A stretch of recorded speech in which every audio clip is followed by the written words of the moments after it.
నమస్తే, welcome to Suman TV. ఇప్పుడు మనం చూస్తున్నాం ప్రపంచపటం ఇది. ఇందులో ఉన్నటువంటి కంట్రీస్ని మనం ఈ గ్లోబ్లో చూడడానికే చాలా కష్టపడుతుంటాం. అలాంటిది అలవోకగా 195 కంట్రీస్ని అన్నింటినీ కూడా మొత్తం పర్యటించి వచ్చినటువంటి ఏకైక తెలుగు ట్రావెలర్గా రికార్డు సృష్టించారు రవి ప్రభు గారు. ప్రస్తుతం మనతో పాటు ఉన్నారు, ఆయనతో మాట్లాడదాం. సార్ నమస్తే, ముందుగా congratulations. Thank you sir. So ఎట్లా పాసిబుల్ అయింది ఇట్లా 195 కంట్రీస్ మొత్తం ప్రపంచంలో ఉన్న అన్నీ కూడా కంప్లీట్ చేయడం ఏ విధంగా పాసిబుల్ అయింది? ఈ విధంగా పాసిబుల్ అంటే చాలా డబ్బులు కావాలి, అవును. చాలా పేషెన్స్ కావాలి, చాలా ఫ్యామిలీ సపోర్ట్ కావాలి. తర్వాత మనకి కూడా చూడాలన్న ఆసక్తి, ఆకాంక్ష ఉండాలి.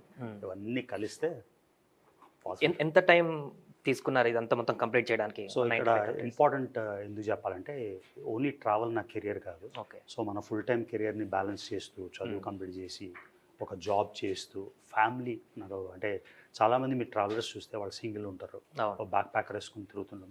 మెజారిటీ 99% ఓన్లీ ఇండియాలో కాదు ప్రపంచంలో అంతా ఇవన్నీ బ్యాలెన్స్ చేస్తూ ట్రావెల్ చేశాను కాబట్టి అన్ని దేశాలు తిరగడానికి 27 ఏళ్ళు పట్టింది. 27. ఓకే. మీరు ఫస్ట్ ట్రావెల్ ఎప్పుడు మొదలు పెట్టారు? అంటే మా పేరెంట్స్ డబ్బులతో కాకుండా నా డబ్బులతో ఓన్ ఫైనాన్సెస్తో మొదలెట్టింది 1997 డిసెంబర్లో. ఓకే. నేను వెళ్ళిన మొదటి దేశం హాలండ్, నెదర్లాండ్స్. ఓకే. మా పేరెంట్స్ మనం తీసుకెళ్ళారు భూటాన్, అది లెక్కేయట్లేదు. సో 1997 నుంచి 2024, so 27. Last country Venezuela. So వెనిజులాతో ఫినిష్ అయిపోయింది 195. కరెక్ట్. ఓకే. సో దీని మొత్తానికి చాలా ఖర్చు అవుతుంది అనేటువంటి విషయం అందరికీ తెలిసిందే. చాలామంది ఏంటంటే మిగతా వాళ్ళు యూట్యూబర్స్ ఉంటారు, దాంట్లో రెవెన్యూ వస్తుంది కాబట్టి కరెక్ట్. దాని ఎక్స్పెన్స్ దానికంత వాడతారనేటువంటి విషయం తెలుస్తుంది. బట్ మీరు స్టార్టింగ్ నుంచి ఈ యూట్యూబ్ అయితే పెట్టలేదు, మరి ఎట్లా మెయింటైన్ చేస్తారు? సో నేను 1997లో స్టార్ట్ చేశానండి. 186 దేశాలు 2020కి అయిపోయాయి. అప్పుడు 2019 ఫిబ్రవరికి అయిపోయింది. కానీ మీకు తెలుసు కోవిడ్, ఎక్కడికి వెళ్ళడానికి లేదు. సో అప్పుడు నేను అనుకున్నాను, సరే ఇంత ట్రావెల్ చేసాం కదా, మన ఎక్స్పీరియన్సెస్ తెలుగు కూడా ఇంత ట్రావెల్ చేయగలడని యూట్యూబ్ ఛానల్ నేను స్టార్ట్ చేసింది 2020లో. సో చాలా అంటే 23 ఏళ్ళ తర్వాత. చాలా మందికి ఎలా ఉంటుంది, మీరు 186 కంప్లీట్ చేశారు. సో జనాలు అందరూ ఏమనుకుంటారంటే యూట్యూబ్ వచ్చిన డబ్బులతో తిరిగేస్తున్నాం అని అనుకుంటారు, కానీ అది ఒక పెద్ద అపోహ. సో నేను పెట్టింది 2020లో. సో ఫండింగ్ ఎలా అంటే చెప్పే కదా, ఫుల్ టైం జాబ్ చేసుకుంటూ. మీకు జాబ్కి ఏమి ఇబ్బంది అవ్వలేదా? ఇలా అంటే నేను కన్సల్టెంట్గా జాబ్ తీసుకున్నాను, ఎప్పుడు ఫుల్ టైం జాబ్ తీసుకోలేదు. కన్సల్టెంట్గా ఎలా అంటే మనం వర్క్ చేస్తే పే చేస్తారు. ఓకే. సో అలా ప్లాన్ చేసుకొని మెథాడికల్గా ఒక 8 వీక్స్ పని చేసి 2 వీక్స్ ట్రావెల్ చేయడం, మళ్ళీ వచ్చి ఇంకో 10 వీక్స్ పని చేసి ఇంకో 2 వీక్స్ ట్రావెల్ చేయడం. అంటే అలాంటి మెథడ్ మన దగ్గర లేదు కదా, అంటే కన్సల్టెంట్గా అప్పటికప్పుడు పని చేసి. ఇప్పుడు మీరు జర్నలిస్ట్ అనుకోండి, మీరు కూడా కన్సల్టింగ్ చేయొచ్చు కదా, ఒక ఎస్టాబ్లిష్మెంట్ పని చేసి ఈ 3 నెలలు నేను పని చేస్తాను, ఇంటర్వ్యూలు చేస్తాను అని, తర్వాత 2 నెలలు మీరు లేరనుకోండి, ఆ 2 నెలలు మీకు పే ఇవ్వరు. అలా ప్లాన్ చేసుకొని కన్సల్టెంట్గా. ఓకే. అంటే ఈ విజిట్ అంతా కూడా మీరు ఇండియా బేస్ చేసుకొని చేశారా, అమెరికా బేస్ చేసుకొని చేశారా? అంటే ఇక్కడ ఎక్కువ కాలం ఉన్నారు? నేను అమెరికాలో వెళ్ళిపోయాకే స్టార్ట్ చేశాను. ఓకే. జాబ్ కూడా అక్కడే? జాబ్ కూడా అక్కడే. అంటే స్టూడెంట్కి వెళ్ళాను. స్టూడెంట్కి వెళ్ళినప్పుడు ఫస్ట్ 3 ఏళ్ళు స్టూడెంట్గా ఉంటూనే ఒక 10 దేశాలు ప్లాన్ చేసుకుంటూ తిరిగాను.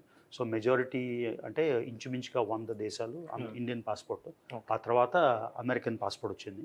సో 2 కలిసి, సో ఇండియన్ పాస్పోర్ట్తోని అమెరికన్ పాస్పోర్ట్తోని మొత్తం 195 చేశాను. సో దీంట్లో కొన్ని క్రిటికల్ కంట్రీస్ కూడా ఉన్నాయి. ప్రపంచంలోనే అత్యంత భయంకరమైనటువంటి కంట్రీస్గా గుర్తింపు పొందిన ఆఫ్ఘనిస్తాన్ కానీ, ఇరాక్ కానీ, యెమెన్ కానీ, కాంగో కానీ, ఇలాంటి దేశాలు కూడా మీరు పర్యటించారు. సో అక్కడ ఎలాంటివి ఫేస్ చేశారు మీరు? అంటే ఏదైనా సరే, ఇప్పుడు ఆఫ్ఘనిస్తాన్ వెళ్ళాం అనుకోండి, ఫర్ ఎగ్జాంపుల్ మన భారతదేశంలోనే కొన్ని ఇన్సిడెంట్స్ అవుతాయి. మనం వేరే ట్రావెల్ అడ్వైజరీకి వెళ్తే ఏం చెప్తారంటే ఢిల్లీ వెళ్ళొద్దు, సింగిల్ ఉమెన్ అయితే వెళ్ళొద్దు, ఇలా ట్రావెల్ అడ్వైజరీస్ ఉంటాయి. కానీ మనకు తెలుసు కదా భారతదేశంలో ఏ ప్రాబ్లం లేదని. అలానే ట్రావెల్ అడ్వైజరీస్ చూసుకొని ఏ జోన్స్కి వెళ్ళాలి, ఏ ఏరియాస్కి వెళ్ళాలి. ఒకవేళ కొన్ని ఏరియాస్, ఆఫ్ఘనిస్తాన్ నేను వెళ్ళినప్పుడు తాలిబాన్ కంట్రోల్లో లేదు, సో గవర్నమెంట్ కంట్రోల్ ఉంది.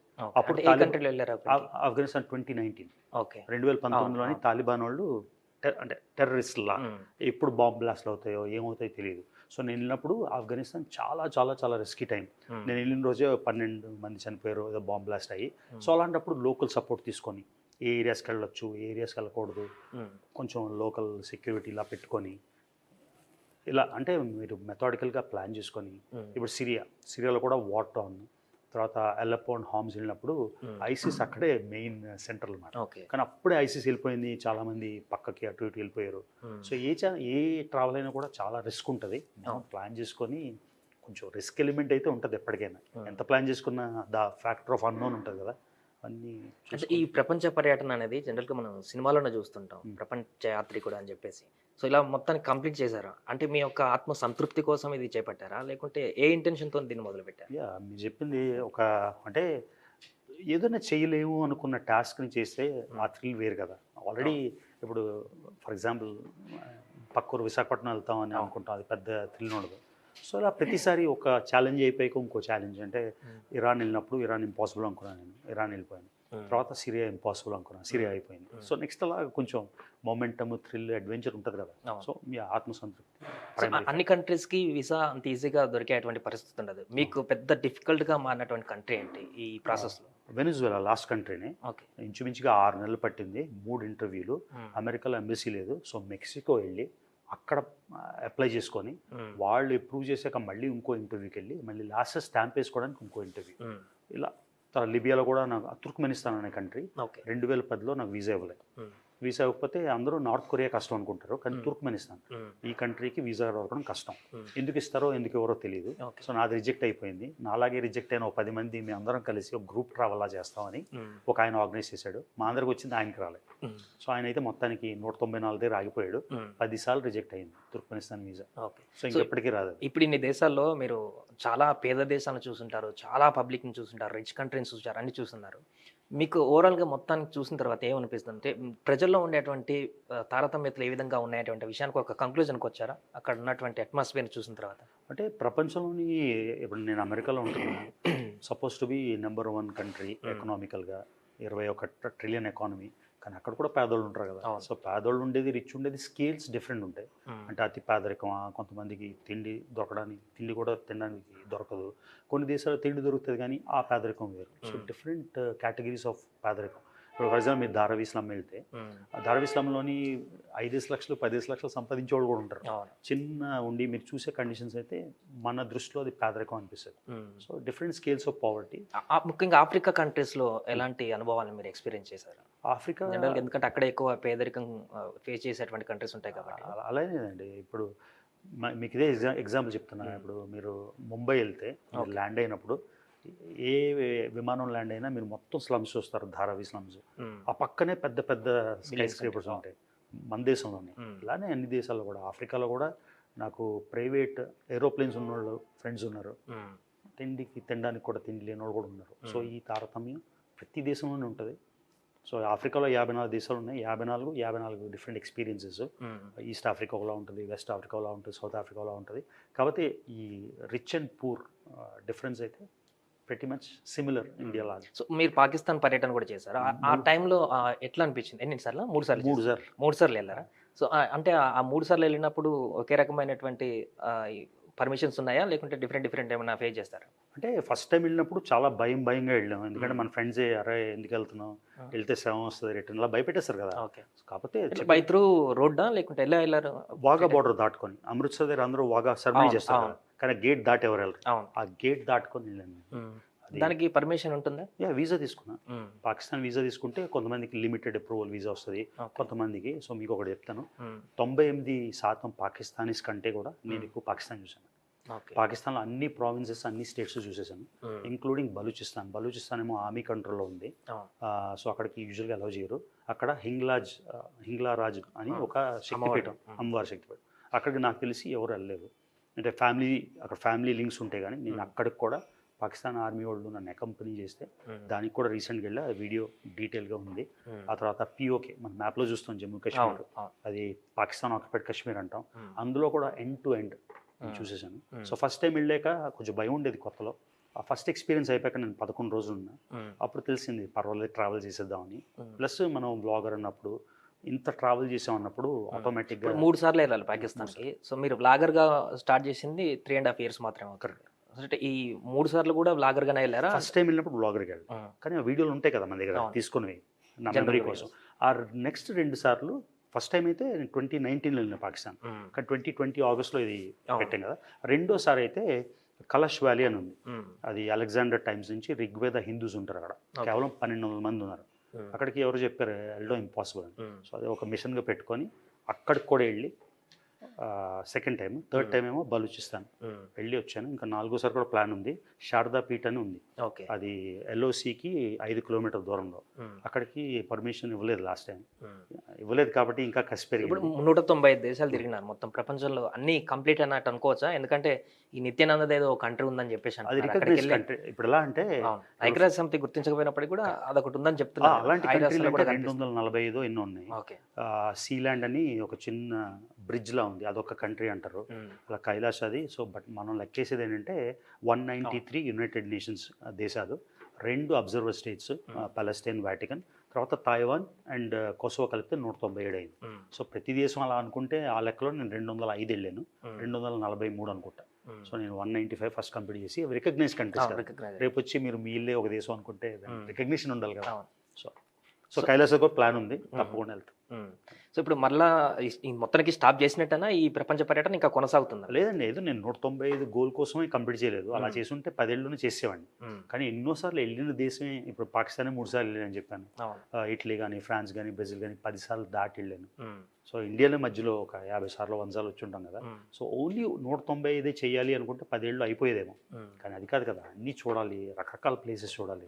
ఇప్పుడు మనం ఎవరైనా ఒక ఫారెన్ బ్లాగర్ వచ్చి ఢిల్లీలో ఉంటే ఇండియా అయిపోయినట్టే, కానీ రియాలిటీ ఇండియా ఇండియాలో. సో ఇండియాలో 28 రాష్ట్రాలు ఉన్నాయి, 8 యూనియన్ టెరిటరీలు ఉన్నాయి. నేను 28లో 23 స్టేట్స్ చేశాను. ఇండియాలో యూఎస్లో 50 స్టేట్స్ ఉన్నాయి, ఆల్ 50 కంప్లీట్ చేశాను. ఇలా లెక్క చూసుకుంటూ. సో మీరు ఎప్పుడు వెళ్ళినా ఇతర దేశాలకి సింగిల్గానే వెళ్ళారా, ఫ్యామిలీని తీసుకుని వెళ్ళారా? నా కూతురు ఒక 33 దేశాలు, నా వైఫ్ ఒక 54. ఓకే. సో కొన్ని సింగిల్గా, కొన్ని ఫ్రెండ్స్తో, కొన్ని ఫ్యామిలీతో, అన్ని రకాలు. అంటే ఫ్యామిలీ సపోర్ట్ కూడా ఉందా? మీరు ఇలా ఇతర దేశాలకు తిరిగి డబ్బులు వేస్ట్ చేస్తున్నారు అది ఇది అని చెప్పేసి ఉంటాయి కదా కొన్ని. అంటే మనమే, అంటే ఇప్పుడు నా వైఫ్ చేత జాబ్ చేయించి నేనేం పని చేయకుండా ఆవిడ డబ్బులు తీసుకుని వెళ్తే ప్రాబ్లం వస్తుంది. నేనే ఎర్న్ చేసుకొని నా డ్యూటీస్, రెస్పాన్సిబిలిటీస్ తీర్చుకొని వెళ్తున్నా కదా. అంటే ఇల్లు వదిలేసి అలా చేయట్లే కదా, అన్ని ప్లాన్ చేసుకొని మెథడాటికల్గా వెళ్తున్నాం కాబట్టి. అంటే ఓన్లీ ఒక జాబ్తోనే ఇవన్నీ చేయొచ్చు అంటారా? అన్ని దేశాలు తిరిగి అంత మనీ మనం ఎంజాయ్ చేయొచ్చు అంటారా జాబ్లోనే? లేకపోతే ఇతర మీకు ఏమన్నా ప్రాపర్టీస్ అట్లాంటివి ఉండడం వల్ల హోప్ ఏమన్నా వచ్చిందంటారా? ప్రాపర్టీస్ అంటే మా అమ్మ నాన్న ఇచ్చిన ప్రాపర్టీస్ ఉంటాయి కానీ అవేం అమ్మలే. మొత్తం జాబ్తోనే ఎంత ఎర్న్ చేసుకొని. ఓకే. చెప్పే కదా, ఇంచుమించుగా 25 crores అయితే ఖర్చు పెట్టాను.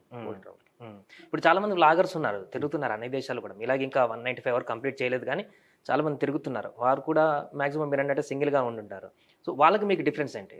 అదే వాళ్ళకి యూట్యూబ్, నాకు యూట్యూబ్ ఒక హాబీ అండి, ప్రొఫెషన్ కాదు. ప్రొఫెషన్ అంటే దాని నుంచి డబ్బులు వచ్చి ఆ డబ్బులు స్పెండ్ చేస్తే మీరు ప్రొఫెషన్ అంటారు కదా.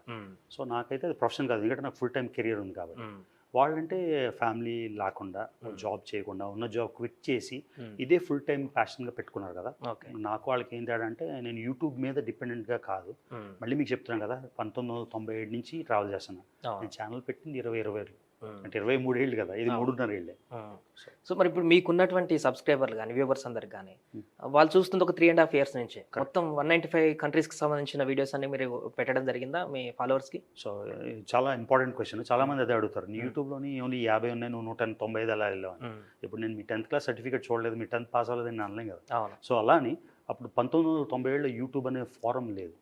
అప్పుడు మనకి అసలు ఐఫోన్ ఉందా? మామూలు ఒక చిన్న క్యానన్ షార్ట్ కెమెరా. సో అలాంటివి కెమెరాస్ ఉంటాయి అవి. సో చాలామందికి ఈ డౌట్ వస్తుంది కాబట్టి నోమాడ్ మ్యానియా అనే ఒక ట్రావెల్ సైట్ ఉంది. అందులో ప్రపంచం మొత్తం 2 సార్లు తిరిగిన వాళ్ళు, 195 2 సార్లు అలాంటి వాళ్ళు స్టార్ట్ చేశారు. సో వాళ్ళే ఈ నెంబర్ ఇచ్చారన్నమాట, 280. అంటే ఇప్పుడు మీరు 195 కంట్రీస్ ఇట్లా కంప్లీట్ చేశారు. ఇది వాళ్ళ చేత సర్టిఫై చేయించుకున్నాం. ఎలా అంటే వాళ్ళు ర్యాండమ్గా మనకి కొన్ని కంట్రీస్ లిస్ట్ చేస్తారు, వాళ్ళకి ప్రూఫ్ చూపించాలి.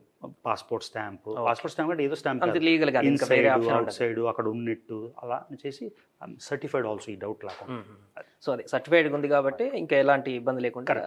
సర్టిఫికేషన్ లేకపోతే ప్రూఫ్ లేదు కదా. ఇప్పుడైతే certified by international travel form.